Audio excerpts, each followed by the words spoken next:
Hej Lasse. Hej Lasse, mit navn er Allan fra Ringø Fjordsgade Skole, og det er mig, der skal interviewe dig i dag. Hej. Er du klar? Yes. Det er fantastisk. I hvert fald, mit første spørgsmål er, glæder du dig til festugen? Ja, jeg glæder mig helt vildt. Det er første gang, eller det er anden gang, jeg skal optræde i Aarhus faktisk. Det er anden gang, jeg skal optræde i Aarhus, og sidst jeg var der, det var rigtig fedt, så jeg glæder mig helt vildt. Okay, så du har ikke været til festugen før? Nej. Okay, så det er din første gang? Ja. Har du nogle specielle forventninger? Altså, jeg håber selvfølgelig, at der kommer en del, og jeg håber, der er gang i publikum. Og det er sådan set det, der betyder mest. Nå, okay. Fantastisk. I hvert fald, hvordan startede du din karriere? Jeg startede ud på YouTube faktisk. Jeg startede med at lægge sådan nogle covernummer ind for sjov bare. Fordi jeg tænkte så, okay, det bliver aldrig sådan noget. Men så en dag, så fik jeg en besked i min YouTube-inbox fra en producer, der godt kunne tænke sig at lave noget musik med mig. Og så tjekkede jeg sådan lidt ud, fordi jeg tænkte sådan, det kan ikke passe.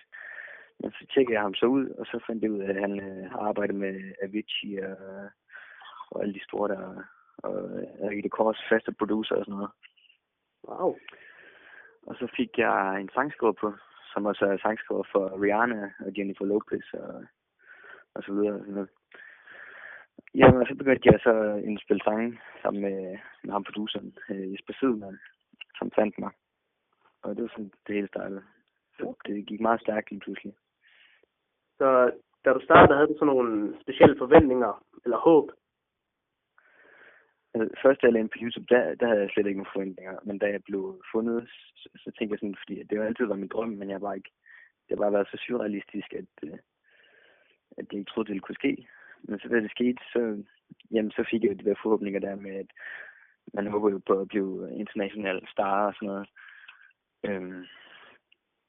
Og nu er jeg så på vej mod den internationale scene og sådan noget.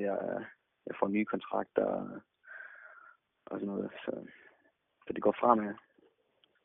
Efter du blev kendt, har der været sådan nogle små ulemper? Privatliv og Facebook, sociale medier, det bliver meget klumpet. Det er meget svært at holde styr på fans, venner og sådan noget. Og så er der en stor del en kæmpe ulempe, det er rygter. No. Og det er sådan nogle gange, at venner og familie og sådan noget, de tror på rygter, fordi der er nogen, der har rundt i rammen, som man siger, ikke? Så det er meget de sociale medier, der er efter dig nu? Ja.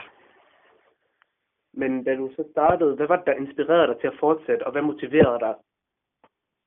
Altså, det var helt klart en kæmpe motivation, at jeg så, hvem Jesper han arbejdede sammen med, altså produceren, og den sangskriver, jeg fik, det synes jeg var mega sindssygt.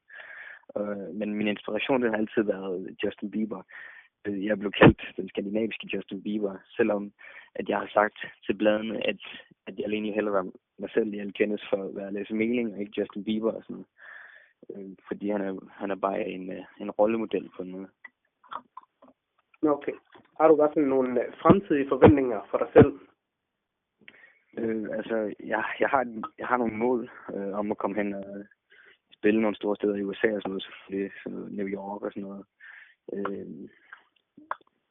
Og jeg håber selvfølgelig også at blive signet på nogle store selskaber og arbejde med store kunstnere. Og jeg håber selvfølgelig, at det er noget, der bliver ved også. Så du vil rigtig gerne internationalt? Ja. Okay, i hvert fald. Jeg har lige et sidste spørgsmål, før vi lige runder af. Glæder du dig til showet? Hvad for noget siger du? Glæder du dig til showet? Jeg glæder mig rigtig meget til showet. Jeg har hørt om... Jeg har snakket med Christoffer, han sagde, han spillede der for 2 år siden, tror jeg det var. Han sagde, det var mega vildt, så jeg glæder mig helt vildt. Nå, okay. I hvert fald mange tak, fordi du gad at være med til det her interview. Selvfølgelig.